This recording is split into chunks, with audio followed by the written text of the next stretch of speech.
Jangan mau ditakut-takuti polisi, suruh urus dulu tuh Verdi Sambo. Sepanjang kita tahu apa yang kita lakukan benar, kita tidak merugikan orang lain, jangan mau ditakut-takuti dengan pasal. Jangan pernah anggap enteng suara. Karena lewat suara, kita bisa didengarkan dan kita bisa memaksa penguasa untuk menuruti apa kehendak rakyatnya. Jangan mau suara kita hanya dihargai 5 tahun sekali di bilik suara doang atau pada saat pilkada. Jangan mau suara kita hanya dianggap berharga 100-200 ribu atau dapat jilbab pada saat kampanye. Biasanya modusnya itu kan bagi-bagi kaos partai atau bagi-bagi jilbab untuk yang perempuan. Jangan mau kita hanya dikerdilkan sebatas fans yang bisa berbaris seperti itik. Hati-hati, sebentar lagi pemilu, suara kita akan diperebutkan dengan berbagai macam cara. Mari ingat pengalaman yang dulu. Untuk apa mati-matian membela 1 atau 2 ketika akhirnya berkumpul juga? Buat apa musuh-musuhan sampai seolah-olah dunia akan berhenti kalau ternyata yang kalah bergabung dengan yang menang atas nama demi bangsa.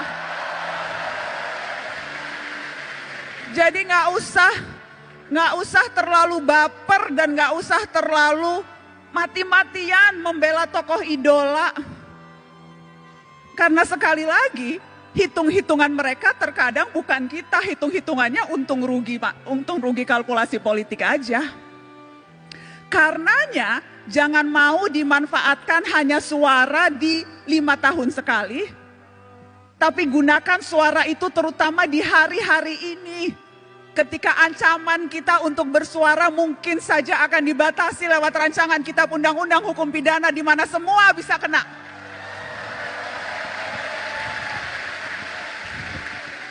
Terlalu berharga suara kita. Dan saya selalu bilang ini, cuma itu yang kita punya, suara. Negara punya yang lain. Negara punya kuasa, negara punya tentara, negara punya uang, kita punya apa? Kita punya suara. Dan yang harus kita waspadai adalah ketika kita terlalu takut dan berusaha mengecilkan suara kita, padahal yang kita butuhkan justru teriakan-teriakan. Jadi ya, menjadi pemimpin, menjadi presiden itu bagus, niat mulia. Tapi perhatikan suara-suara orang yang juga tidak punya kuasa, tetapi kalau berkumpul bisa berdaya. Jadi mari rapatkan barisan. Mari rapatkan barisan dan jangan mau ditipu-tipu. Jangan mau dipergunakan hanya suaranya, tetapi ketika kita menuntut hak-hak kita yang paling dasar, sedasar kebebasan berekspresi dan berbicara, itu kita tidak didengarkan. Tetapi kakak mau menegaskan ini adik-adik. Pergerakan jangan hanya sebatas kerumunan. Pergerakan terutama gerak mahasiswa, jangan hanya sebatas kumpul-kumpul berkerumun. Ya, demonstrasi perlu dan harus terus dilakukan kalau memang strateginya seperti itu. Anak muda hari-hari ini adalah anak muda yang seharusnya pintar memilih dan memilah informasi, mana yang sampah, banyak sampah sekarang di dunia maya, dan mana yang fakta. Mana yang berita, mana yang opini, dan hati-hati mana yang propaganda.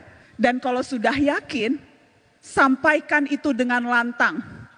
Jangan mau ditakut-takuti polisi, suruh urus dulu tuh Verdi Sambo.